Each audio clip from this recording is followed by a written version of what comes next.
and welcome back to In My Hometown with Jamie Stein, where we get into the business of our neighbors. I'm so thrilled to have Rabbi Steve here. He is the head rabbi at Am Shalom. Senior rabbi. Senior rabbi, okay, that's what it was, the formal title. And you have been there since 2002.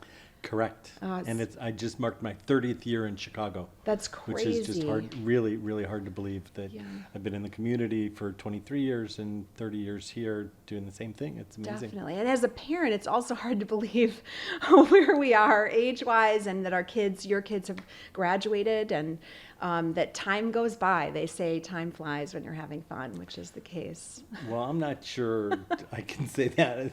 I'm not sure how much fun I'm having right now. But okay. Well, it's a mix. It is definitely a crazy world we're living in. So it is. Well, it's an honor to be here. Thank you, and welcome to In My Hometown. I really wanted you to be a guest and appreciate you taking the time. I know that you're very busy. Did you always know you wanted to be a rabbi?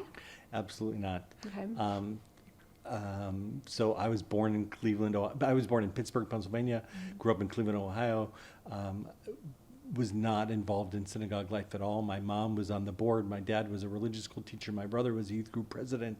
Our synagogue at the time actually gave out an award for the family of the year. And we didn't win the year that my brother was youth group president. My mom was on the board. My dad was a religious school teacher because of me. So I always say that this is my punishment because, I was just the goofball. I was playing sports and I had nothing to do with Judaism. And sadly, my dad died. And it was. What age were you? I was. My dad took sick when I was 15 and died when I was 19. Oh wow! And so my world was rocked, and I went back to the only thing that I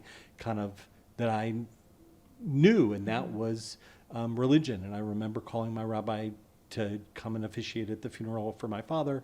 I hadn't seen him in 4 years, and I quit right after confirmation and just wanted nothing to do with it. But at that time I then needed something, and we had gone to Israel as a family, so I went back to Israel my junior year in college, and I just needed to find myself. I just needed to take a different path, and I was all set to go to business school or law school, and took this detour and went to Israel and came back, graduated from college, and said, you know what, I'm going to do something different. I'm going to give back to the Jewish community. But how did that even just come into your mind? I knew it because my parents lived it, in synagogue life, and I knew it because I needed scholarship money to go to Israel, and I went back to the organized Jewish community, and they were there. It was a path. They were there to support. They were there to that. support me, even though I wasn't connected.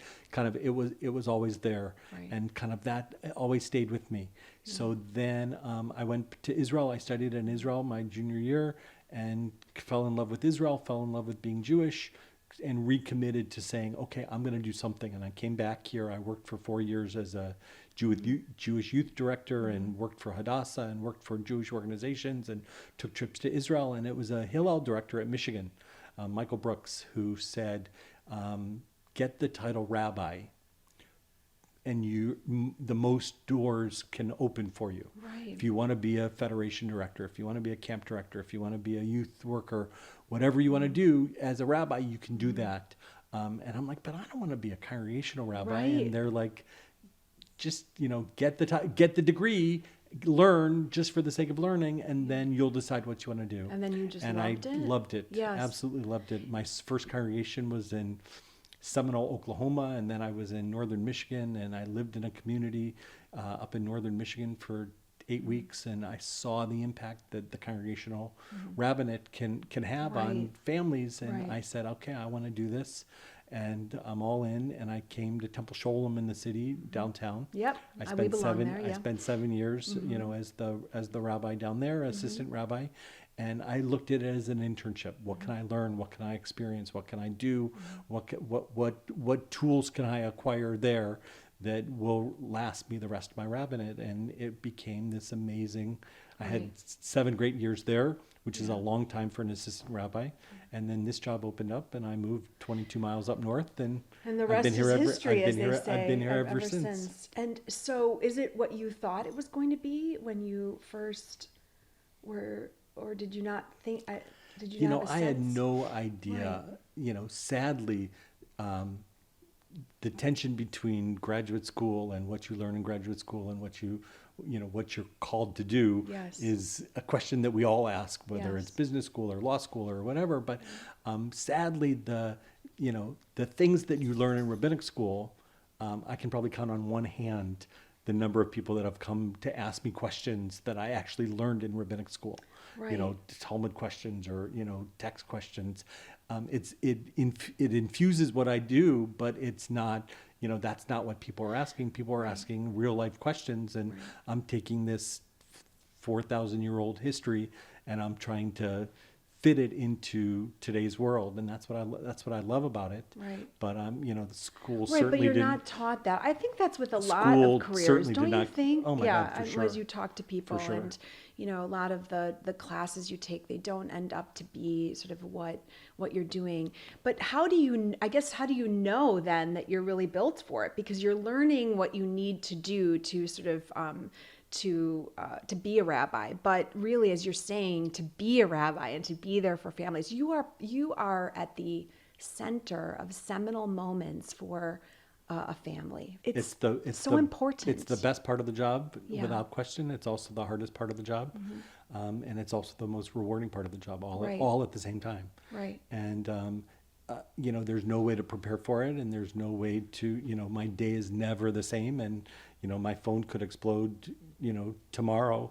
And whatever I had planned, I'm not going to be able to do because of a life cycle event or something Right. that happens, and that's just part So of what we do. As a father, so you came so when did you meet your wife, Julie? I met my wife in Ann Arbor. We were. I was working in the Jewish world, and I had started a degree in social work. Okay. And I met Julie, and then had this conversation with Michael Brooks, who said go to rabbinic school, and Yeah. had always thought about it, but then applied and kind of told her that this is what I was going to do. Right. She had already signed finished. up. She had already finished her master's in education, and she's like, hey, whatever it is, I'm in. And so we got married on June 24th, 1990, and I left for Israel July 1st, 1990. So she was in early She was with in. you. So Yeah. she's been in Yeah. this whole time. It was, first year was in Israel, also during a incredibly problematic time in Israel during the Gulf War. So we had to live through that, and then 4 years in Cincinnati, and then we, kind of saw Chicago as this great opportunity to Right. come and raise our family. And we didn't have family here, so that was always hard because I'm working on all the Jewish holidays. So she, parenting really fell to her. So how do you balance that? I think that's probably my main question. How, as a father and as a husband and as a rabbi, do you balance it all? Because you seem to be pulled. Yeah. It's really hard, but it's my kids understood it right away. They loved the fact that I was a rabbi, and at times they hate the fact that I'm a rabbi, and that's just kind of the reality. We chose to send our kids to public school and not to Jewish camp because my kids got Judaism every single dinner conversation, every single time the phone rang at dinner, and I had to go and run to the hospital or run to do a funeral, or missed a baseball game because of this obligation. I am a firm believer in quality versus quantity. So the quality experiences I made with my kids, I made sure that they were lasting. And we, that's what we do. Right. We never missed an opening day at Wrigley Field for Right. 18 years in a row. That was that was my high holidays with my kids, that we would go to the Cubs opening day, and kind of we were able to do that. I'm taking it one step further. Actually, today, I'm meeting my kids at Burning Man. Oh no! In like 5 hours. So no. Okay, you you really should have me are. come. You should have me come back after Oh my my gosh, Burning of Man course, experience. of course. That'll be a much Love more to hear interesting. about that. That'll be a much more great. interesting. How did that come about? Just my kids, a bucket list a situation? bucket list thing, and my kids are. I have one son who's 31 in California, one son who's 28 in New York, and kind of my son in California with his fiance have been gone for the last couple of years, and we are renting a motor home with our future in-laws. You should film this. This You should should film be this. this should be a podcast. Reality, yeah. Okay, I a love podcast. it. I love This is it. I call it Meet the Fuckers meets LSD. I love it. Like I have no idea what to expect. I can't wait. But You should at least post about it. And so I want to watch. I don't think there's a whole lot of internet posting. Okay. But well, I'll look forward to it. But so it's those types Yes. of experiences that to me are the most important for my kids and my family, and that's what we do. That's what we do. But it's certainly been a challenge for.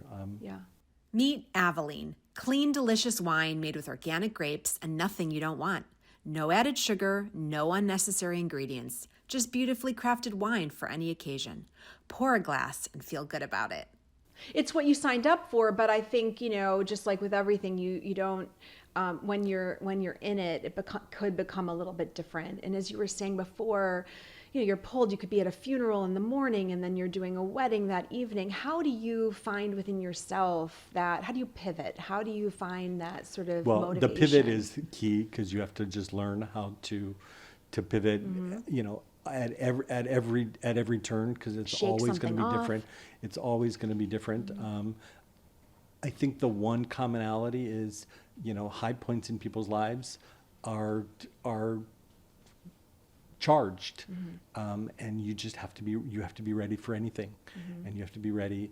I have friends who I'll go out for a bike ride with, and kind of I'll like look at my watch and I'll say, oh, I gotta run home and shower, and I got a wedding at 5:30, and they look at their watch and it's like it's 5 o'clock. Right. How can you be, it's the biggest day of their life, and here you are, But that's how you fill yourself up. That's how you. I couldn't be the person I am without doing those things for myself. Exactly. And so I do those things, and then I kind of get to the moment, and I try to make every moment special. I try to make every moment meaningful for the family involved, and however we do that. My son always asks if life would have been better if Dad had a normal job, and kind of his answer has always been, no. He's glad that I chose this path. I love that, and because I think he probably sees you and feeling full, like you said before. It's tough times, but this, you wouldn't be doing this if you weren't finding meaning in it. I guess I can say this, but so when my kids were bar mitzvah age, I had to figure out what to do to explain to them that while I'm all of your friends' rabbi, yes, I'm still your dad. So, kind of I'll always just be your dad. And what we did was we came up with, at every time they went to a bar mitzvah, they handed me 3 words. They handed me a little slip of paper with 3 random words. Okay. Rhinoceros, hippopotamus, and, lampshade. And somehow, in the course of that bar mitzvah, I had to get those 3 words in. What a fun game. And it was just my little game with them to say, hey, I'm Eli's rabbi today, but I'm still just your dad. I love that. It ties to, we were talking before we got on the podcast about Carol Burnett was recently on a show, and you were pulling your ear. We both know that she used to do that, and that's what she did to talk to signal to her grandmother watching her. Yeah. So that's where that came from, as you probably know. But I love that, and that's sort of that same idea. And those are the things that so when you're public personal. or when you're when you're doing something for other people, Yes. kind of it's you can't lose sight of the fact that you're also just an dad. individual. Yes. I mean, you are a celebrity of sorts here. I have been out. I mean, you're just known. You're known. And so you're not anonymous when you walk around. And that must have been challenging for your kids, through their childhood, especially in a small community. Absolutely. And one of my sons, Benjamin, wrote a senior writing seminar at New Trier.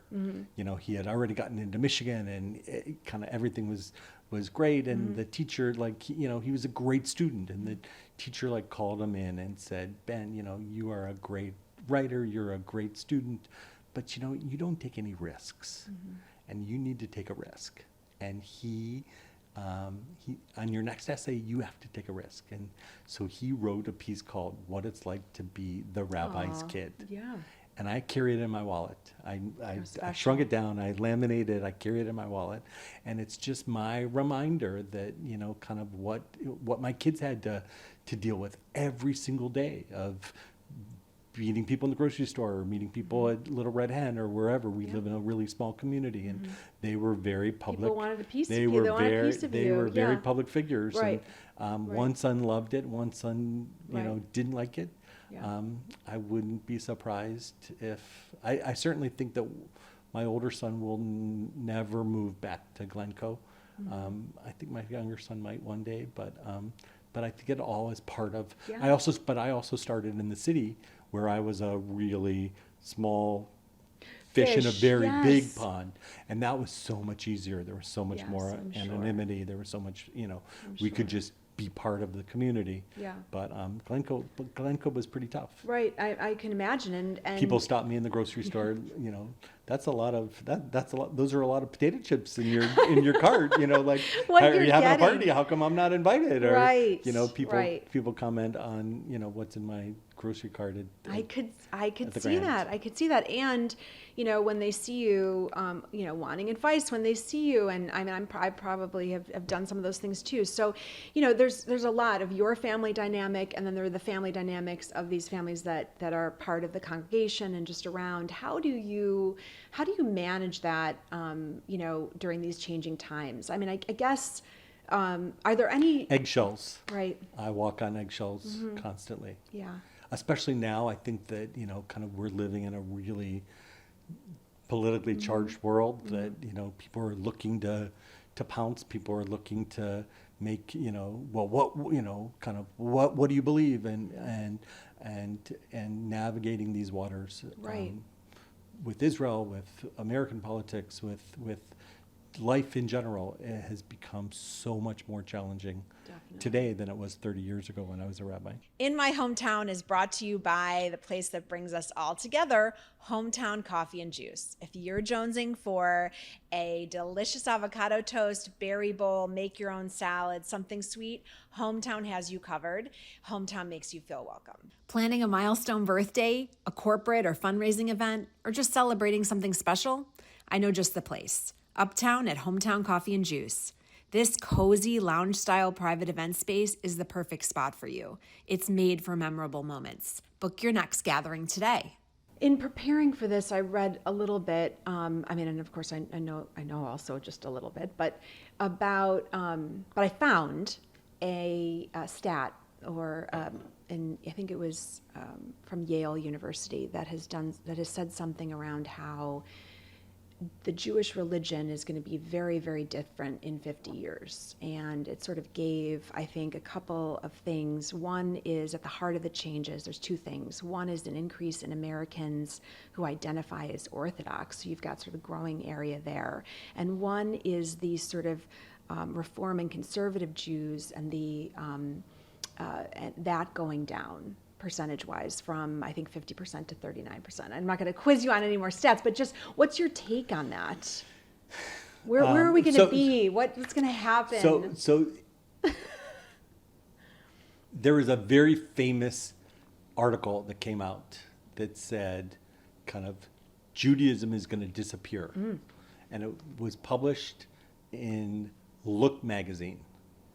And what's really funny is, or in 50 years, and 50 years later, Look magazine no longer exists, but we're still around, okay? And I'm gonna. So you don't give a lot to that. I really don't give a lot. Okay. 50 to 39%. Okay, Right. Yes, kind of. It's hard to hold the core. Yes. It's hard to hold the middle, and more people are become religious, and more people are become secular, and we're gonna. It's really hard to put that glue I together. hear you, But I hear you. I laugh about Look magazine all the time. Like, the disappearing American Jew. American Yes. Judaism was going to be gone. 50 years ago they said we were going to be gone. Articles were published that we would be gone. We're not going anywhere. Okay, Right. Judaism is still going to be around. I can make that promise. But organized religion as a whole is I just think it's changing. going to be different. Yes. There's no question. Yes. I would not be surprised if more mergers occur, and Reform and Conservative become closer allies, and there'll be a religious and a non-religious, or more religious and less religious. I think that there's a lot of morphing that's going to happen, and but to me that's that's important. I think that we are a movement. Reform Judaism is a movement, so we got to move. We can't stay where we are, so we have to move. So let's keep moving, and let's find out. And what are some of those things that you think where we have to go? What can we be doing? I think we have to address how we attract young people into Judaism. I think we have to figure out the cost structure and how to make Judaism more affordable. Synagogue dues are expensive, and the business of being Jewish. Right, the business of being Jewish is big bucks, and we got to figure out how to do that. The business of running a synagogue has become, oh my God, the amount of money that we spend on security now. Yes. 30 years ago, in 30 years, I just did an interview for SCN, which is Secure Community Networks, and I realized that when I started as a rabbi, synagogues didn't have security guards. It's now the second largest, besides staff salaries, our largest budget item is security. So we're constantly thinking about how to maintain the synagogue, how to keep it as safe as possible, but also to do it in a financial with a financial model that works. Right. And, does religious school. The kids on Wednesdays go to Hebrew school. That's the same Hebrew school that I went to 50 years ago. That's the same Hebrew school you went to. Is that probably really the same best? Teachers. Hope not. I'm just kidding. Is that the best model? We have an online Hebrew school that's much more popular now than our in-person Hebrew school. Is that the way? Right. Is that the way of the future? Right. COVID between COVID and the October 7th war, like literally, there's it's an earthquake within religion. Yes. And it's causing us to think and to rethink. Everything and everything's on the table. And you have always been progressive. You're always thinking about things like that. I know you have mentioned that you were doing live streaming before COVID. And we've had great success, and we've had abject failure. Someone came to me 6 years ago and said, we need to be on the metaverse. Yes. And I went out and I bought land on the metaverse, and we had a synagogue on the metaverse. Failure. Okay. Someone said we should be the first congregation that accepts cryptocurrency. Okay, and at least you're trying. We're trying. We are absolutely trying. Okay. I firmly believe. Rav Kook, one of the great rabbis chief rabbis of Israel, said the goal of Judaism is to take the old and make it new, and take the new and make it holy. And there's got to be ways to do that. That we take the old and we make it new, and then we take the new and we find ways to make it holy. Sometimes it's going to work. Sometimes it's not. And I'm willing to fail.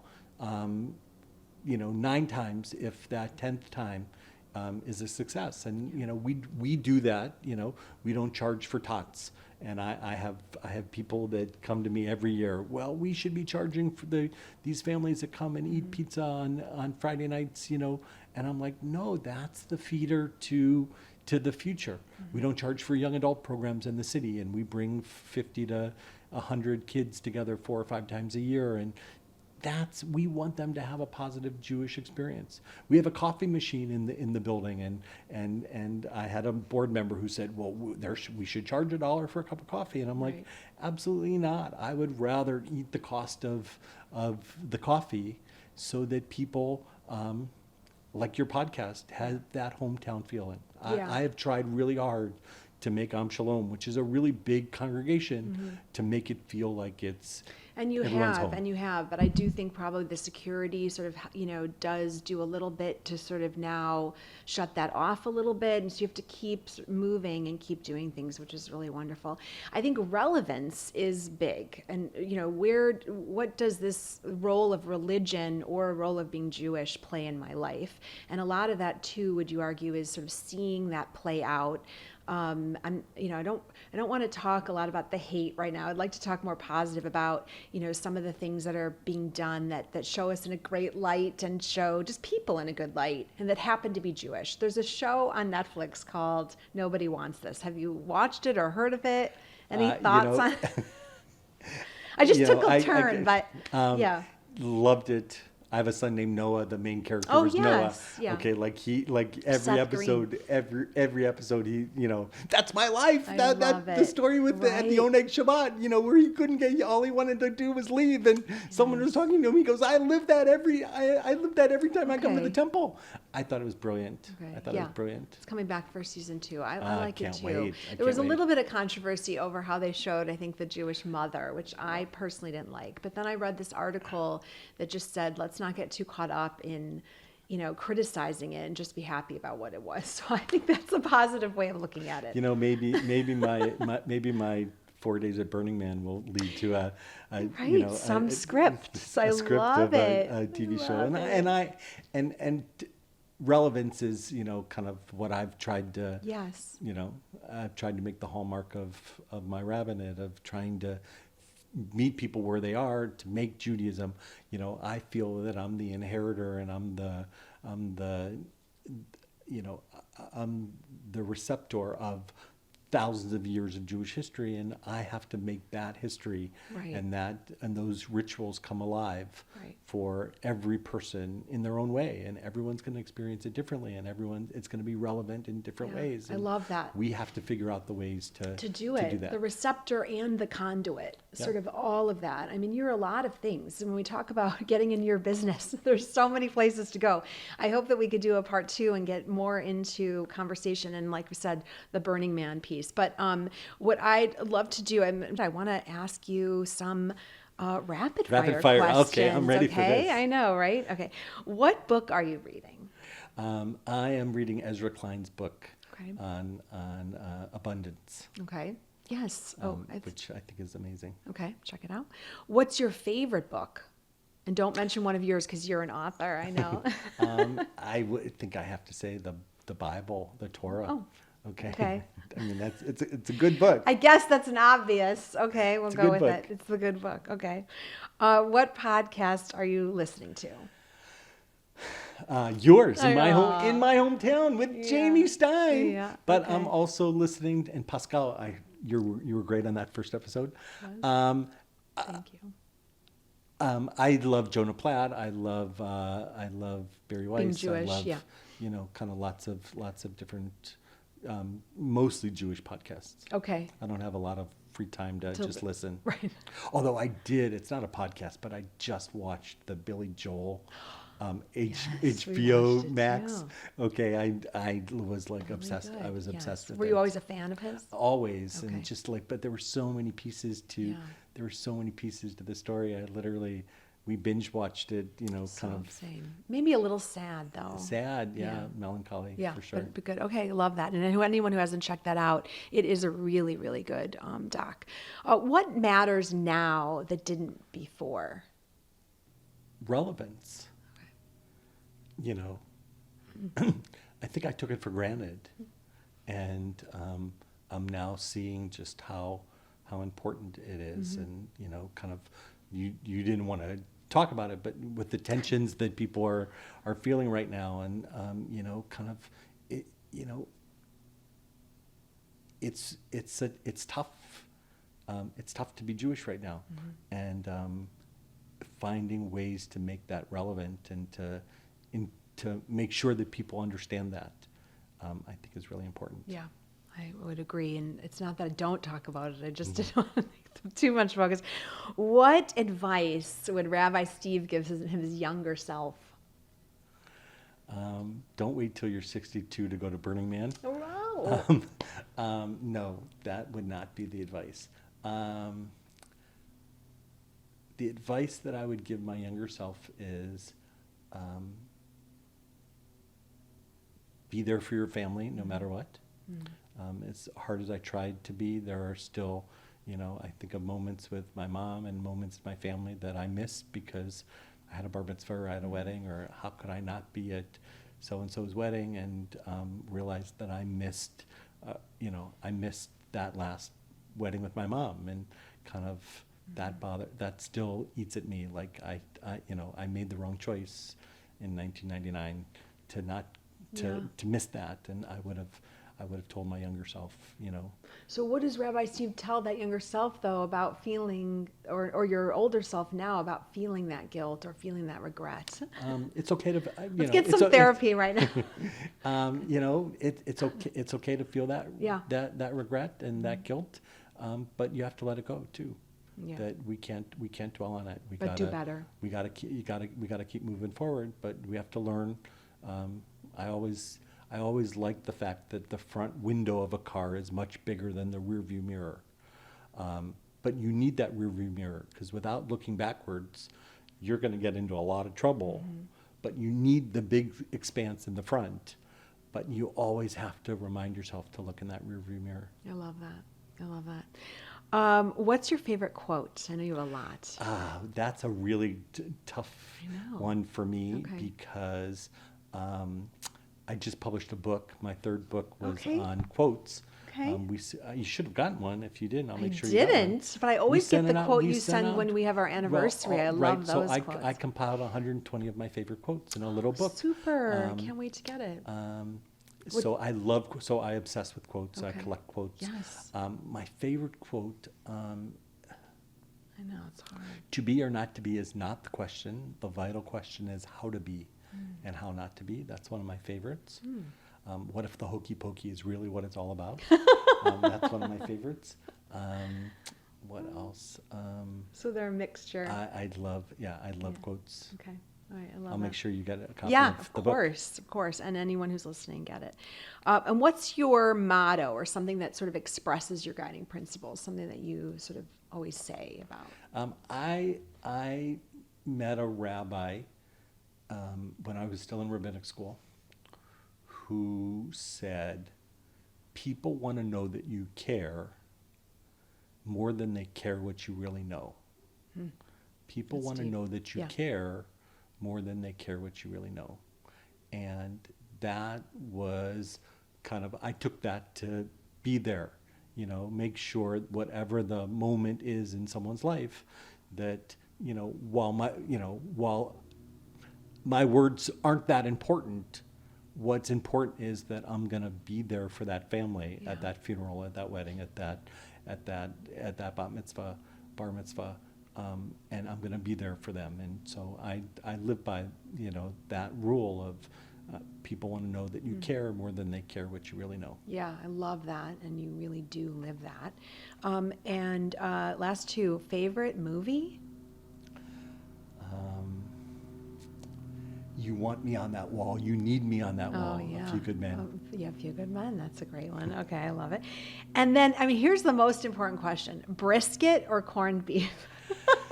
One of the books that I actually always want to write is The Brisket That Wanted to Be a Corned Beef. Oh. Because pastrami, brisket, and corned beef are all the exact same cut of meat, but they're all prepared differently. Yeah. Okay, but at their core, they're the same. And one's brined, and one's smoked, and one's... Okay. So... it's this. We're all the same on the inside. I love all of it. I could sit with you all day. I can't believe I got this much time with you. It's been so great. My mom's brisket for sure. Yeah, and you have had the brisket cook-off, which I've attended, so that's great. Maybe you'll be a judge next year. Maybe. Well, or it could be sponsored by in my hometown with Jamie Stein. I love it. I thank you so much for sitting with me and talking. This has been great. Jamie, I wish you all the best on this journey, and I'm glad you're getting your voice out there, and I'm glad you're amplifying other people's voices, and what a gift. Great. You're a great interviewer too. Thank you. Well, it is a gift. And we got to meet Rabbi Steven Stark Lowenstein, and it was a gift. Thank you. Thank you for tuning in. I hope you enjoyed today's conversation. Don't forget to subscribe and share this episode with a friend. New episodes drop every week.